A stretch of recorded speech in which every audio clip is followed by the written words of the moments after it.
Hello everyone, welcome to Law Notes Simplified. Today's topic is sale versus exchange under the Transfer of Property Act 1882, an important concept for BLLB students, judiciary aspirants and law exams.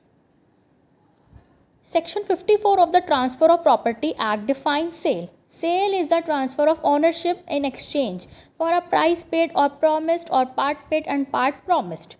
In sale, the ownership of immovable property is transferred from seller to buyer for money consideration. Section 54 के अनुसार cell का मतलब है property की ownership का transfer पैसे के बदले. ओनरशिप ट्रांसफ़र होती है प्राइस के बदले जो पेड हो या फिर प्रॉमिस करी जाए या पार्टली पेड हो सकती है. Conditions are transfer must be for money not property. Transfer जो है मनी के लिए पैसे के लिए होना चाहिए ना कि प्रॉपर्टी के लिए. If property value is more than 100 rupees registration is compulsory.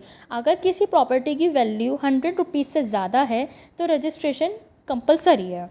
Example, A sale his land to B for 10 lakh rupees. This is a sale.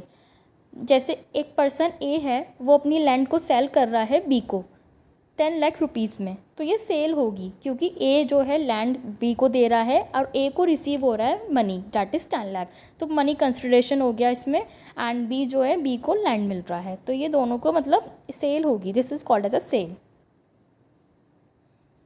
Section 1118 defines exchange as a mutual transfer of ownership for property, not money. So both parties give and receive immovable property. Section 1118 के अनुसार exchange का मतलब है दो लोगों के बीच property का आपसी आदान प्रदान बिना पैसे के. Conditions applying that is no money is involve. कोई पैसे इन्वॉल्व नहीं होने चाहिए. Ownership is exchange. Ownership exchange होनी चाहिए. Registration is compulsory if it involve immovable property. Registration compulsory होनी चाहिए अगर इमूवेबल प्रॉपर्टी को इन्वॉल्वमेंट होता है. Example, A give his land to B and in return B gives a flat to A. This is an exchange. जैसे एक person ए है वो अपना लैंड जो है बी को दे रहा है और उसके बदले में बी जो है अपना फ्लैट ए को दे रहा है, तो ये एक्सचेंज होता है. इसमें पैसे की नीड नहीं होती है.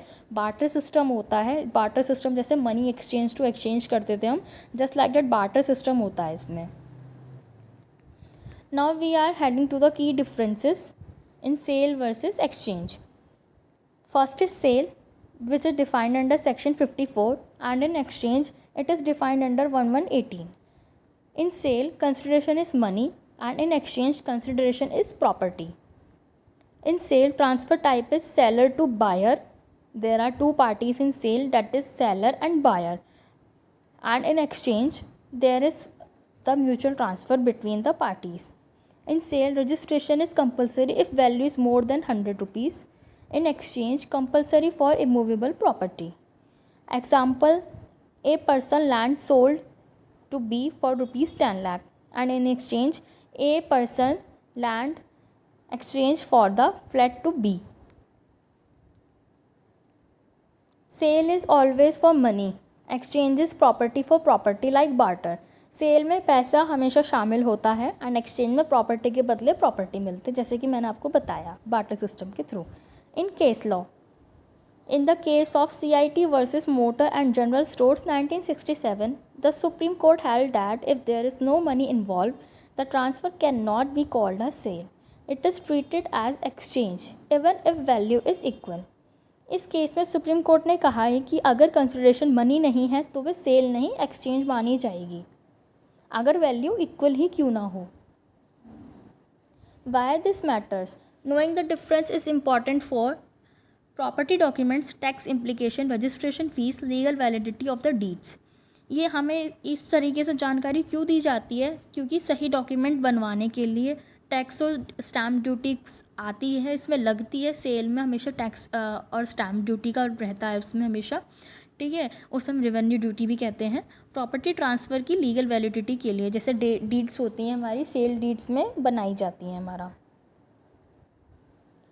So to sum it up, sale is ownership for money, exchange is ownership for another property. Both require proper documentation and registration under the law.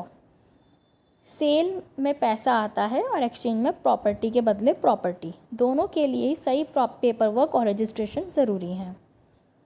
If this video helped you Please like, share and subscribe to Law Not Simplified. Comment if you want videos on lease versus license or mortgages types next.